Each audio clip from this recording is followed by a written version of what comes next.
好，欢迎您回到1700的新闻大白话，我是节目主持人钱子，介绍这1个小时的来宾。首先是国际政治专家赖岳谦老师，主持人好，观众朋友大家好，以及资深媒体人谢寒冰，主持人好，大家好。另外是退役少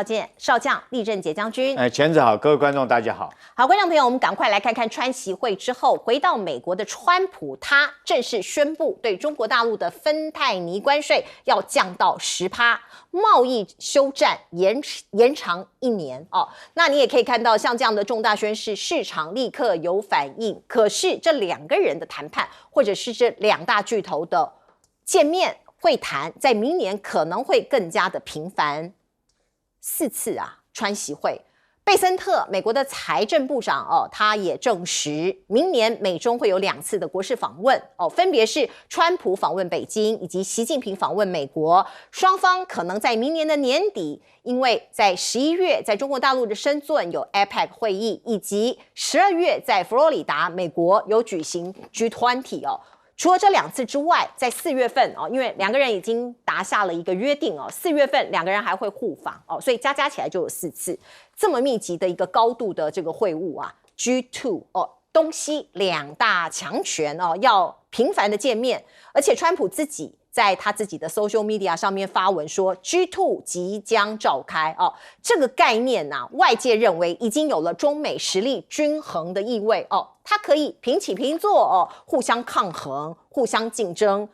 最好是可以互相合作。我们看到70年前中国大陆的毛泽东其实有预言哦，他说我们的目标是要赶上美国，并且要超过美国，究竟要多少年呢？要看大家的努力。至少50年，半个世纪，也许75年哦，75年就是15个5年计划，因为中国大陆是计划经济哦，每5年会有一个计划经济哦，会做一些规划。哪一天赶上美国，超过美国，我们才吐一口气。现在看起来 G2 成真了哦，毛泽东70几年前的预言看起来已经慢慢的实现了。而另外我们看到新加坡前驻联合国的代表马凯硕他就讲哦，现在暂时休兵是没有错，可是哦不代表竞争结束，目前的平静只是暂时的哦，所以全世界我们看到呢，其实波动会继续，包括股市今天其实就有一番的大的一个这个波动。纽约时报的专栏就是来自于弗里曼哦，他是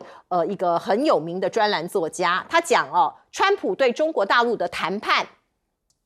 哦，这个失先机，而且只有小联盟的水准。他讲的是这一次的川习会，甚至是前一阵子2边互相在贸易战上面的交手。他说川普犯了几个错，第一个，他太高调了，你必须低调跟中国谈判。第二个是你出手之前没有充分评估北京的反制，你不知道他会出什么牌，以至于啊，美国在跟中国的经济角力丧失了实际的杠杆，也就是筹码尽失。你没有筹码了，你要怎么跟人家玩哦？所以弗里曼说哦，川普外交战绩是3战1胜，用棒球的术语来说，打击率0.333，在棒球界可以进明星赛，可是在国际政治场域只够小联盟哦。他批评自己的总统，美国总统川普哦，是这样子的一个算是他的成绩吧哦，他出手他只能在小联盟，还没有办法到大联盟。而另外我们看到呢，川普政府现在入股2间美国的稀土公司哦，希望可以减少对中国供应链的依赖哦，因为稀土对美国来说就是被卡脖子嘛。可是能不能够达到这个目标，所谓减少依赖呢？现在还是一个问号。而另外呢，我们看到川普今天很多人都说他又反悔了，因为白宫讲了，辉达的 Blackwell 晶片不会卖给中国。本来那时候外界有在预期，这是最先进的辉达的晶片，如果有可能卖给中国大陆的话，那这个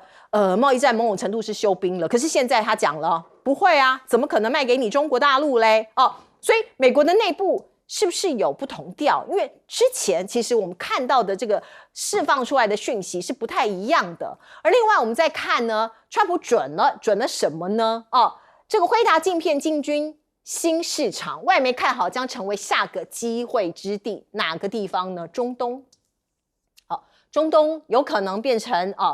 这个像是辉达下一次的这个投资的目标吗？另外呢，中国大陆布局20年，我们看到陆挺晶片业强打电费补贴，有助于提高华为、寒武纪等对美的竞争力。你不卖给我没关系，我自己做，我的竞争力要提升。胡锦涛到习近平，中国布局20年造经济堡垒，摆脱美国，这个也是我们前面谈的有关于这个毛泽东讲的，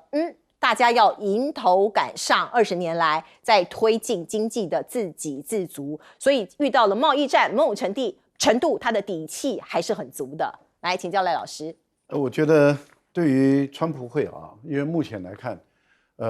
川普确实很希望能够有更多的机会跟习近平直接面对面的会谈，因为他觉得这样的话两国的最终的最高的领导人，也就是具有绝对决策权的人，他们彼此之间来把有分歧的跟可能可以合作的地方，两个人之间来谈，他觉得这样是最有效率也最快的。所以对于他来讲的话，他当然很渴望能够创造出1年能够有多次见面的机会。以目前的情况来看，如果这一次的这个中美的贸易协议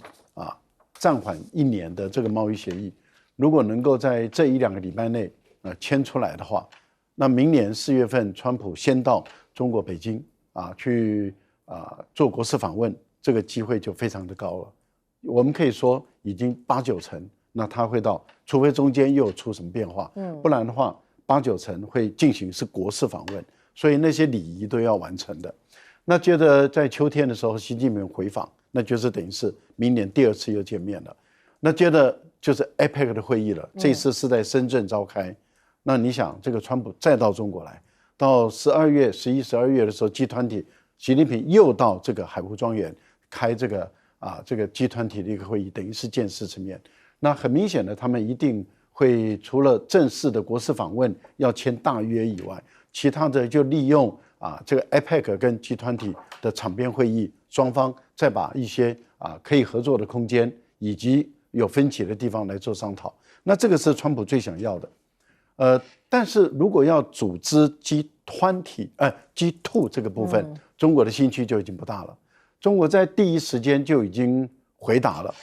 也就是回应了川普所提出来的 G2， 现在是川普不死心，再度再提出来。因为在之前川普就已经提出 G2， 而有这个国际媒体就在北京的外交部的这个记者会的时候就问了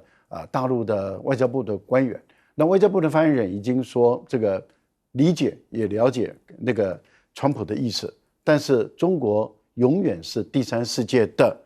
这个伙伴国，所以等于是软的回绝了这个川普所要组成的 G2。 为什么？因为我们都知道这个 G2 是在2002年是由经济学家所提出来的，当时这个世界银行的佐利克还有这个副行长林毅夫他们都是表示赞成，但是那个时候是着眼放在经济的议题上，也就是说两大国在经济上双方能够商谈，那这个模型跟 G7 是有点像，先从经济贸易，可是后来就开始谈到科技的问题了，再来就谈到政治的问题，然后您看到后来又发展出有关于金融财经，然后到最后发展出安全的领域，这个就是 G7 的发展路径，一步一步走。可是对中国大陆来说的话，他没有打算要跟美国走到这个程度，因为他对美国本身这个没有信任，这主要是因为你看 G7 来说的话是美国主导，那如果说其他的6个国家不配合美国的话，美国就会制裁他6个同盟国，所以 G7 基本上来讲是追随美国，以美国的意志为主，那美国说了就算的这样的一个会。但是 G2 是2强，而且是相互竞争的，那跟 G7 的特质不一样，那么又跟这个金砖加的这个松弛的伙伴关系又不一样。金砖加的松弛的伙伴关系是不强迫哪一些国家一定要有共同的意志，所以他们采用的是共识决，不是多数决，而且采用的是你可以遵守，你也可以不遵守的这种宽松的一个方式。这是2个不同的一个组织形态，那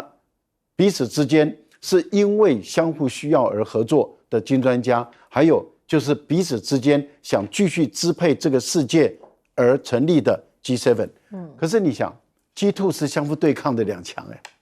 那这里相互对抗的两强要坐在一起，你说是要来瓜分世界，还是要什么？瓜分中是不是还是有针锋相对的对抗？所以对大陆来说的话，对于美国所提出来的G2，它的兴趣并没有美国人自己想那么大啊。所以我觉得这个部分里面基本上是多想的。另外稀土这个部分，虽然美国很急，美国也一直在投资，不管在澳大利亚也好，在乌克兰也好，现在也已经跑到了这个巴基斯坦要去投资，然后甚至也去培养扶持美国自己的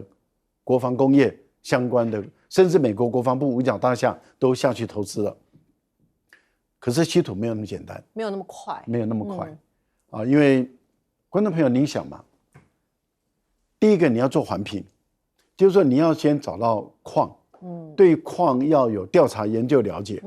然后再确定它值不值得开采，然后再去做环评，是环评完了以后，你开始再开采。如果像在巴基斯坦的话，它基本上披露之省是一个动荡不安的恐怖主义，也就是巴基斯坦跟阿富汗的交界处，那个地方是一个恐怖主义活动很活跃的一个地方，连中国的这个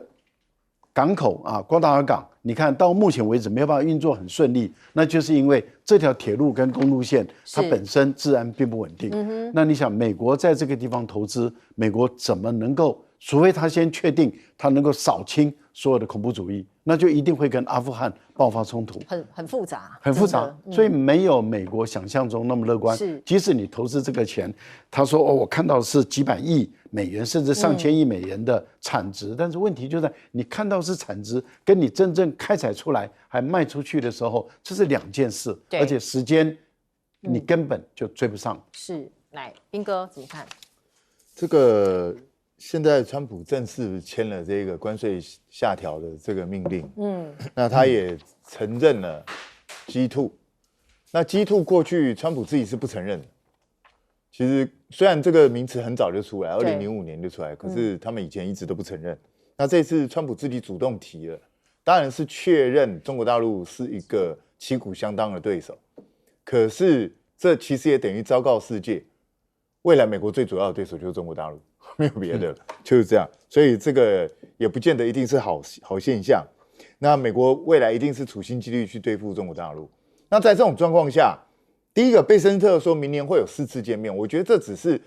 一种比较理想性的状况。他首先前面讲了2国元首互访，这个国事访问一定会成行吗？其实我都觉得很难说，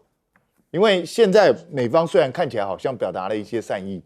可是他在对中国大陆很多其他相关的禁令，目前也没有看到具体的行动。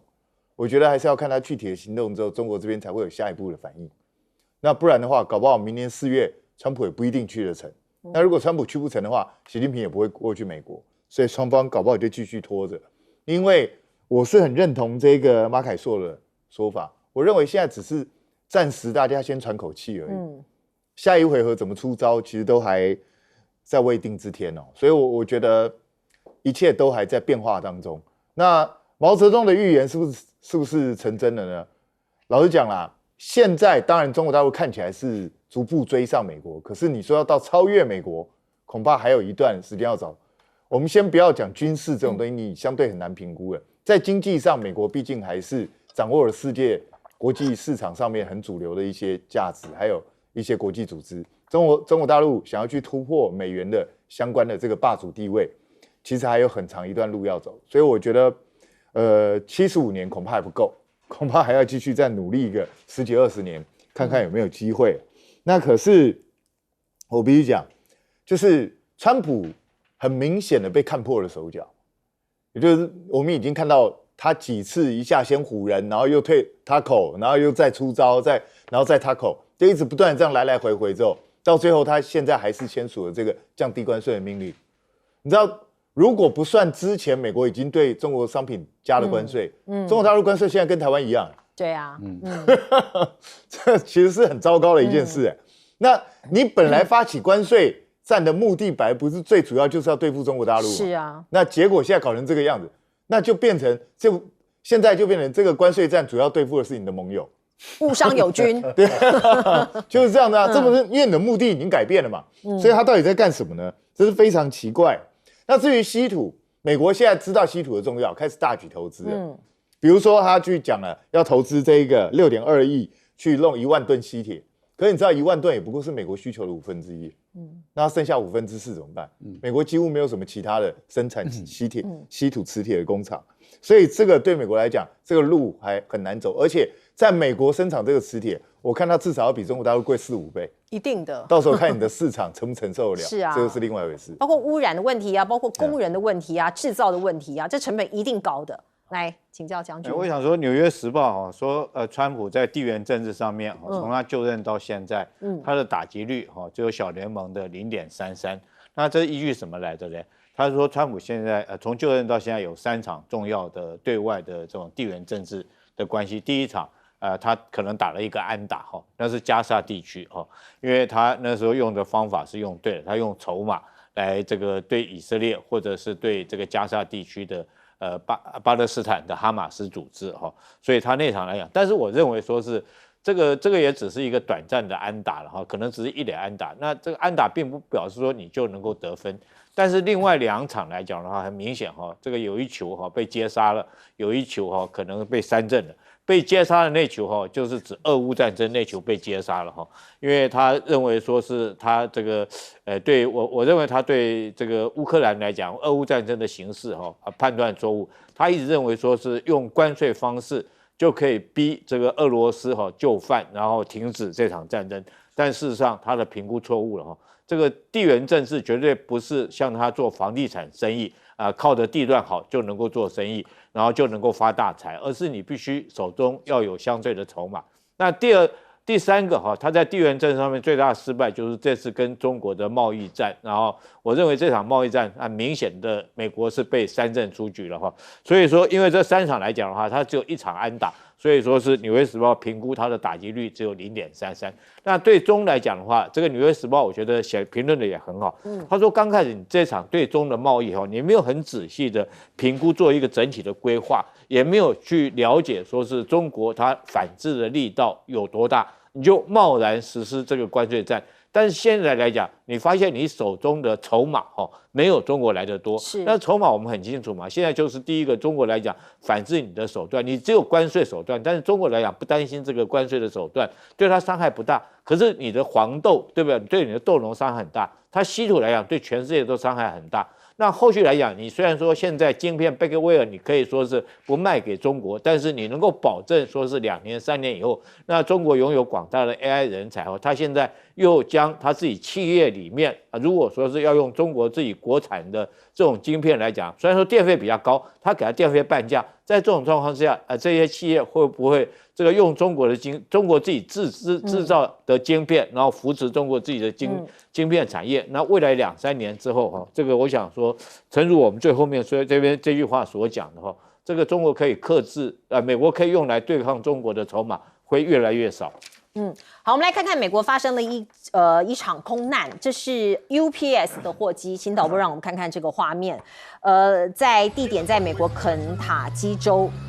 这个地方呢，这个货机 UPS 它起飞之后没有多久就坠毁了。那机型是卖到 MD-11 的货机。那它坠毁之后呢，就引发了大火。你可以看到熊熊的火光跟火团，造成至少3个人死亡，11个人受伤。那伤亡人数还在攀升当中。为什么会发生这一场空难？当然，实际的原因都还要再调查。可是跟美国政府停摆到底有没有关系呢？美国联邦政府停摆到现在已经超过35天了，已经平了原来的记录运输部部长就说恐怕被迫关闭部分领空，因为现在美国各地的机场航班延误跟取消的事件呢，不断的在增加。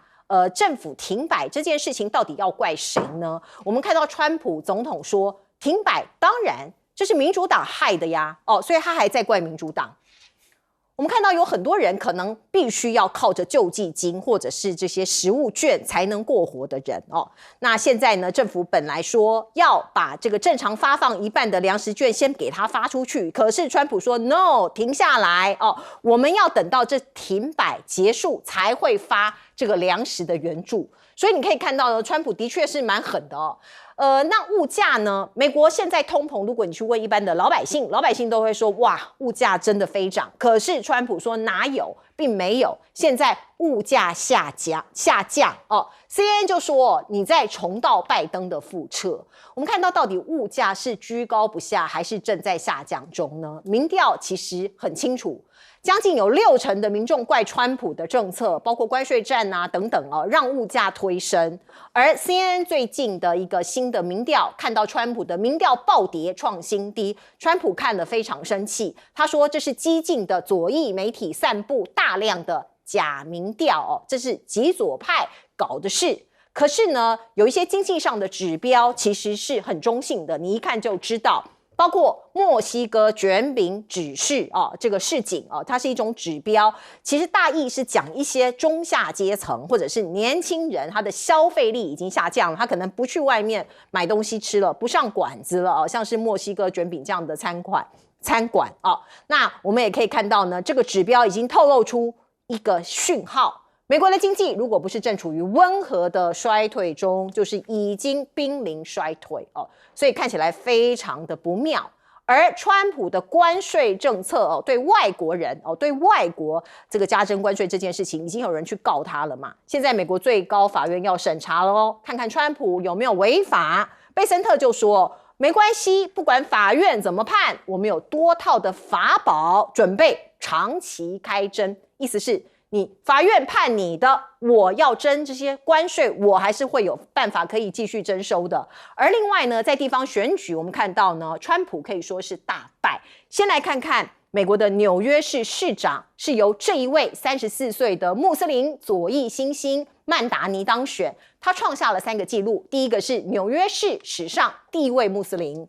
第2是印度裔，第3是最年轻的市长，他现在只有34岁。他在竞选的时候不断的宣称我是川普最大的噩梦哦。那我们也可以看到呢，包括选前一天破天荒为民主党籍的古默背书。那另外我们看到参议院民主党领袖舒默就讲说，这一场选举的结果是对川普议程的彻底否决。不只是纽约市我们看到包括另外这位女性的这个所谓的州长。她叫做史班伯格，她当选维州的第1位女性的州长，这也是民主党的温和派。那另外我们看到，包括纽泽西州这个州长也是由民主党的女性拿下来了。所以美国的地方选举可以说是重击了川普，某种程度呢，也是选民对川普投下了不信任票。请教赖老师。CNN 把这次美国联邦政府的停摆列出了洋洋洒洒的一堆会产生影响跟副作用的这些条例都很明白，甚至连殡葬业者他虽然可以如期的举行这些葬礼，但是他的墓碑没办法做因为他的联邦政府停摆的关系。那当然航班大乱，这个是已经大家都知道的事，而大家都知道说它已经造成了在感恩节甚至到圣诞节有非常多人都回不了家因为整个航班都错乱了。川普已经破纪录了但是川普把它怪在这个民主党身上。那我们要问的是，选民买不买单的问题。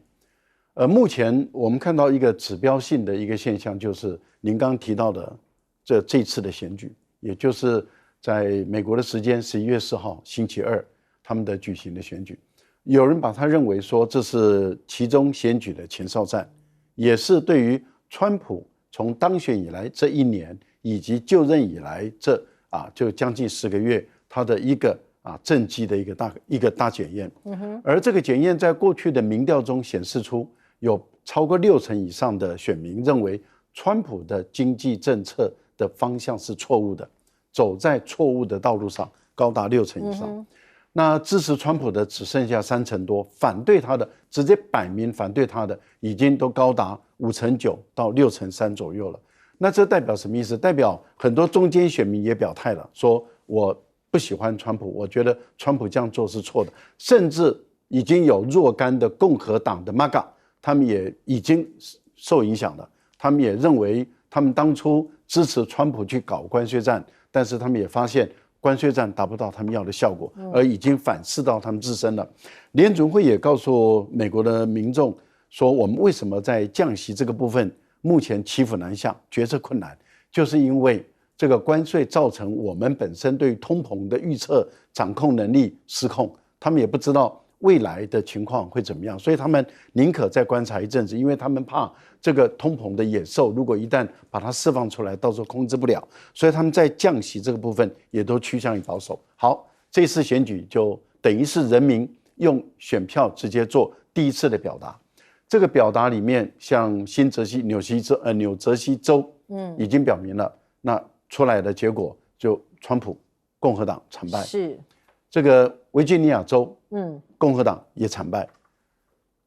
纽约州就是一个很有意思的一个选举了，因为纽约州的共和党是毫无胜算，所以是两位民主党的战争。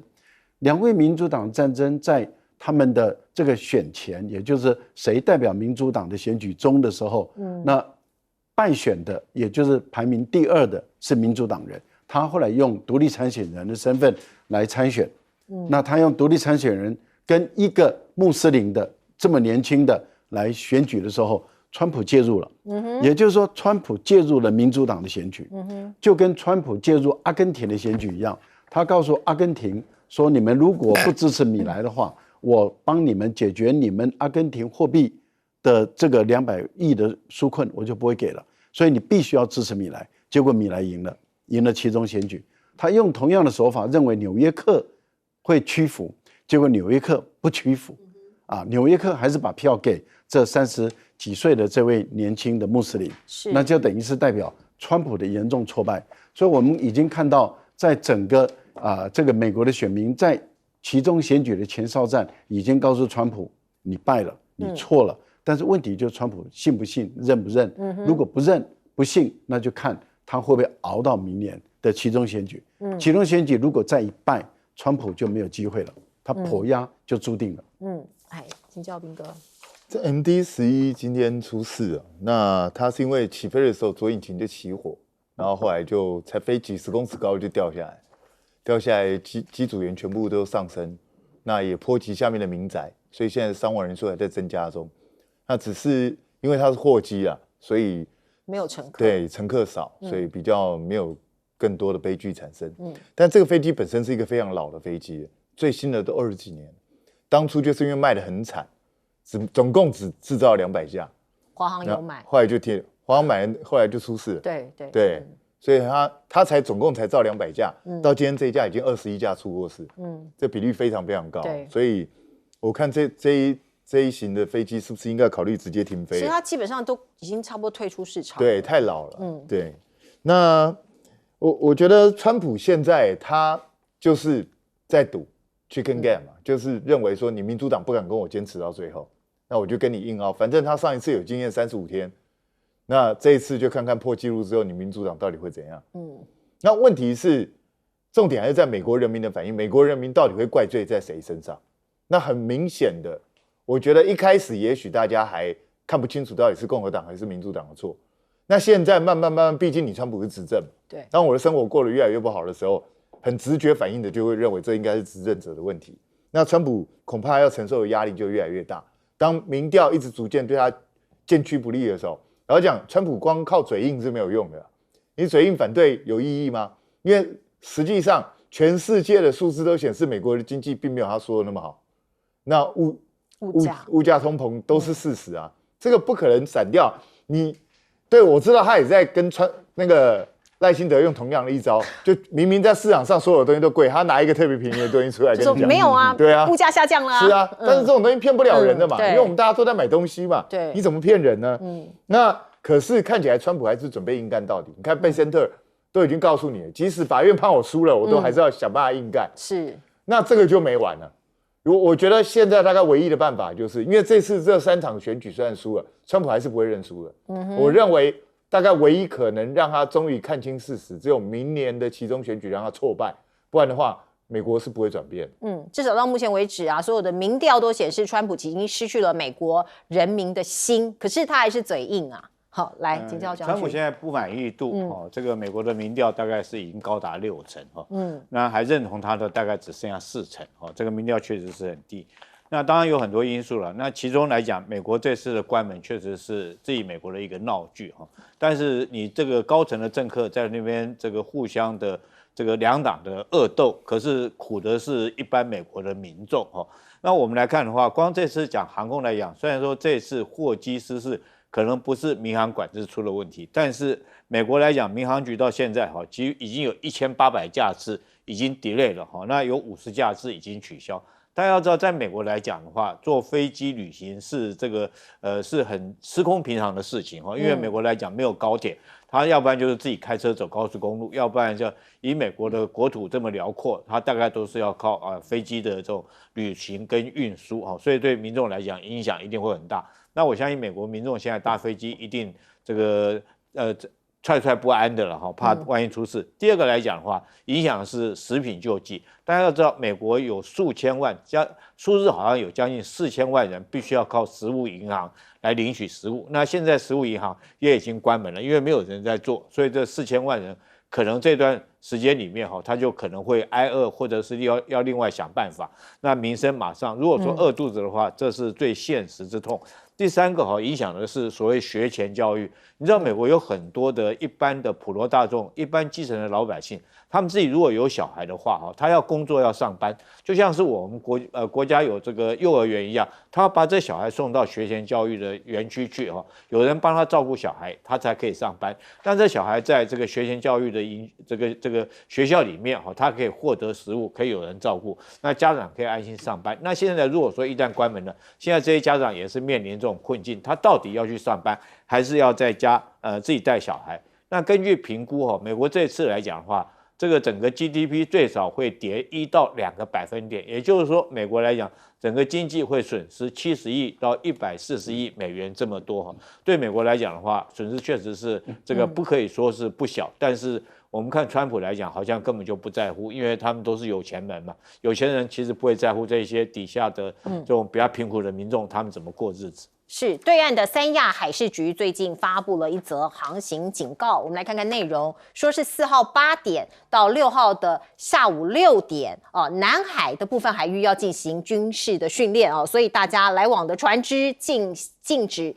开进来。所以呢，这个外媒《星岛日报》就说，他们揣测非常有可能是什么事情呢？福建舰即将入列，而习近平他要出席仪式。他的报道是这样写，他说习近平可能会在出席9号在广州开幕的全国运动会之前，先到三亚举行福建舰的入列仪式。那对中国大陆来说，它成军海军的成军，这是一件大事件。而我们看到呢，包括另外的一个事情是四川舰也准备海试了那我们可以看到空拍出来的画面显示，四川舰已经拆除了甲板上面的施工棚，特殊的电磁弹射器也呈现出来了，预计将在近期举行海试。这是对岸建军的一个进度我们看到在无人机方面中国大陆也是很厉害的量产陆版最廉价的见证者飞龙300D它不只是这个无人的自杀攻击的一个这样子的飞机，而且它最便宜重点在最廉价无论外观或者是用途都很酷似伊朗的见证者136所以北京现在设法让这个飞机先进行制空的弹药让它更经济实惠，以便大规模的部署所以未来的这个战争形态可能无人机、无人舰、各种无人的机具会出来。可是呢，现在所有的军演也都还在进行当中在南海最近就有一个美澳纽菲4国联合的一个军事演习。可是你看到这个标题，围观的军舰比演习的还多。它刻意是要凸显说，中国大陆出动了大量的电子侦察舰，在这场演习的外围他在侦察在观察。这是菲律宾的媒体报道，他说这个演习的期间这个周边至少有5艘中国大陆的海军舰艇现身，包括您看到的052D 驱逐舰，以及815型的电子侦察舰说是这个有一个对峙这样子的一个意味。而另外我们来看看这个报道，这是在南海我们知道南海的争议到现在都持续还在进行当中。不过越南做了一些事情哦，这是《华尔街日报》的报道，说是从卫星的影像分析可以看到，越南在过去4年偷偷的在南沙群岛填海造陆，像是这样渐渐的填海造一些人工岛礁，已经建成了21座独立的军事化的人工岛，这个面积加总起来有8.9平方公里。中国大陆是16.2平方公里这个已经达到一半了所以呢是要挑战中国那要来做这个争议的海域的控制权吗？那当然背后您看到他说是美国在默许，如果美国有出声制止的话，越南也没有办法这样干。那另外我们再来看看呢，美国的华盛顿号现在呢访问了南韩。那我们看到呢，美国的说法是说，目的是为了要舰艇补充物资，而且让船员去休息那休整像这样的一个机会。可是韩国媒体说，这是李在明上任之后第一次嘛，所以还是有一个指标性的意义在。另外，我们看到东协的防长会议其实正在进行中，那各国的防长都有一些会面跟说法。美国的这个战争部部长赫格塞斯就说，驻韩的2.8万的这些美军未来运用要很有弹性。本来是要对抗所谓这个韩半岛，就是朝鲜半岛上面的北韩。那现在呢，他说有一个暗示性的语言，说如果这个有意外这个区域间有意外事件的发生，我们也可以派这些驻南韩的美军来做一些所谓的调度所以他到底是在暗示什么呢？川普最近不是说了吗？核测试他要做那我们看到美国的义勇兵3型的洲际导弹它就测试发射，时间在5号到6号之间，它会从加州的范登堡太空基地发射，然后到达马绍尔群岛这里这个它是一个太平洋岛国这个地方有一个雷根防御飞弹测试场，它到底在做什么？它是要做一个核试吗？所以你看到中国大陆就有一个说法，就说你要遵守，你要恪守暂停核试的承诺这是核子试验的意思。我们看到呢，川普这样子重启核试验引起争议，能源部部长就说这不是核试爆啦，我只是在测试系统，我只是在测试飞弹而已洲际导弹而已大家不要紧张，我们要相信他吗？来请教老师。这是2个部门的事情因为在美国，如果你要做核爆的话，核试爆不管是核子弹或是什么这是能源部他所管辖的范围。但是如果你是测试载具也就是推进器，就是义勇兵这种洲际的弹道导弹的话，那这是陆军这是美国的这个五角大厦他们的军方，也就是全球打击战略部，他们是可以做的所以它这是2个不同的部门。那川普他没有搞清楚，也没有讲得很明白但是让大家以为美国是要做核弹头的一个试爆。不过这不能排除因为川普认为要更加的现代化，那现代化也就是要做核试爆。可是一旦美国又开始做核试爆的话，就等于是把1996年全球的禁止核试爆的条约就撕毁了，这就是美国公开撕毁，这是茲事体大。所以大家也在观察美国是不是又要公开撕毁这个全世界的这样的一个规则因为美国自己制定规则，自己破坏规则，然后去指责别人破坏规则，这就变成美国人的一个常态，他在全世界就完全失信了这样。而且一旦如果开始进行这个核弹头的试爆的话，那他就没有资格再去谴责朝鲜或者是伊朗或者是其他任何国家。俄罗斯前段时间测试的也是载具他第一个他测试的是海燕，就属于核推进器就是我们讲的核发动机了，是核发动机的空中的飞行器。另外他测试的是波塞冬，那是潜射武器，那也是核动力的，但是都是载具，但是并不是核弹头，不一样所以我觉得对川普来讲的话，大家在看，因为他当时被问到的时候，他的意思也就是说语义上比较明白的，就不是针对中国，而是针对俄罗斯。但是俄罗斯没有进行核弹头的试爆那如果美国真的进行核弹头的试爆，这个真的是在国际间就是大事了。如果他真的做核弹头的试爆，我们可以侦测得出来吗？可以侦测出来，一定可以他们有的是从这个辐射量、微辐射量那另外一个部分是从不寻常的地震，因为它的核试爆点只有几个点所以如果它在那几个点上有不寻常的地震的话，是可以侦测的出来的我想这个部分里面，事实上是美国没有办法偷偷的隐藏的。可是以现在的情况，大家都尽量用电脑本身来去做核试爆的模拟比较少说真的用这个实质上的物质裂变就是核裂变来做，我想应该不会这样做。习近平目前看起来整个趋向似乎是福建舰要入列了，是要发交给海军来使用。因为从前段时间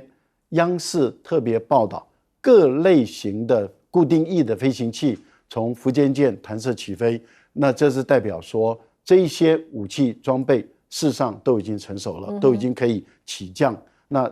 航母最主要的其实就是起降那一旦都完成了以后，那当然就要交给海军使用。交给海军使用这是大事情，因为这是战略性的武器，所以我个人觉得看起来很像是要交给海军使用了。对，就像是《星岛日报》报道的内容。我们进一下广告。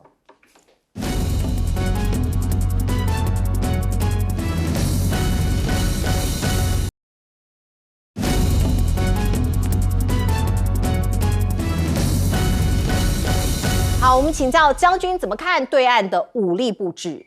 我想福建舰它的性能我们讨论很久了但是我这边要再一次强调，这个大陆来讲，他们造舰的速度确实是非常的快。福建舰是在2022年才下水典礼，下水以后它才做西装，西装也就是船上面包括小到一个个人用的床铺这个马桶吃饭的餐具大到所有武器系统装备才开始组装，就2年之内。你看这么大一艘的这种8万吨级的航空母舰，2年它就组装完毕，开始实施海试那去年5月第一次海试，到现在已经9次的海试，那这1年多的时间可以完成9次海试，然后现在来讲的话，已经准备刷上舷号，就准备成军。那我个人除了说是觉得这个航空母舰它的性能之外，最让我们感到讶异是它的这种造舰的速度可以如此之快。那目前来讲，听说004就是核动力，听说有到12万吨那么大。那目前来讲，也已经开始组装了。那预定来讲的话，也可能在这个2027年左右就可以下水，然后乙装，然后完了以后，在2031年，听说是2031年就可以成军，那会进入所谓4航母时代。那我们来看一下，它这艘军舰为什么跟这个山东舰2艘都部署在南海？从其中我们也可以看出来，南海它的战略地缘战略的一个高价值在这个地方，也难怪美军来讲的话，3不5时都要到这边来绕一绕。尤其是这次来讲的话，它美国、菲律宾、澳洲还有纽西兰4国在这边做这个联合军演，讲得很浩大了，4国联合军演。但是除了美军的那艘这个军舰稍微比较可以撑头一点，其他3艘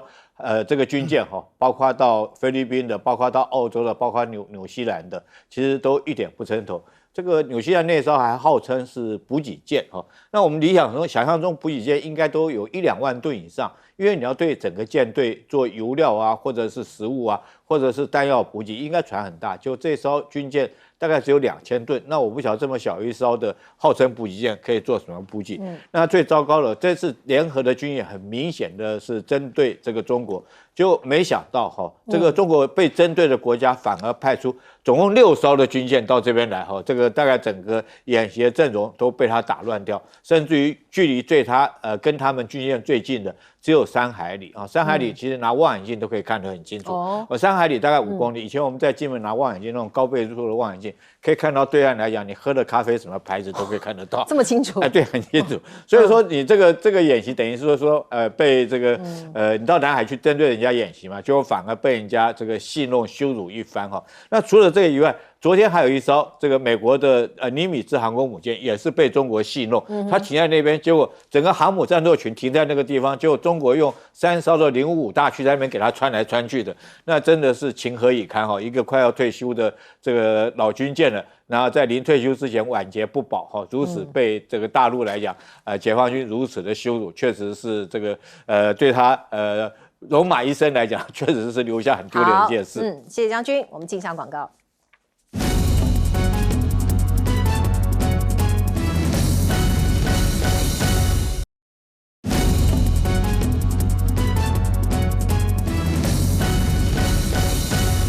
好，我们最后时间交给彬哥。其实看到对岸这个飞龙300D这就是我一直在讲的，我们台湾其实是应该要去做这一种，就是可消耗性便宜、能够大量制造的东西，而不是一味的去追求那些可遇而不可求、高科技，然后美国又不给你，又被人家掐住脖子的东西。像这个飞龙300D，你知道它原版是伊朗的见证者136，伊朗自己原版做一架都要差不多25000到3万美金，俄罗斯仿它的时候更贵，可能到3万到3万5美金。然后如果是美国版的弹簧刀，跟它性能类似的，要58000块美金。如果再加上操控设备，要15万美金。很贵耶。中国大陆才1万。对啊，它怎么可以弄这么便宜啊？这就是因为它是世界工厂嘛，它很多零件，它可以用它共用的这些零件，对，就大幅降低成本嘛。所以我就在想啊，大家自己去想想看，我们台湾一直说要抗中保台，抗中保台，对岸现在都在制造这些东西。我们的汉光演习有针对这一些无人机来做出任何防卫吗？对啊，应该要调整。对啊，那人家一来可不是1架2架来，一来几百几千架。大家去看深圳啊，或者好几个地方，他们每次烟火下都用无人机取代，那一次操控几十甚至上万架的都有。那如果你想把这个技术拿来攻击台湾，请问你怎么办？对啊，你防也防不过他，人家花的成本比你少，你的高价值目标全都被他打烂。对啊，所以我觉得这真的是非常糟糕的一件事情。我们的军方真的要赶快研拟相关的对策，怎么样去取得？你就算不能比他便宜，至少价格要跟他差不多。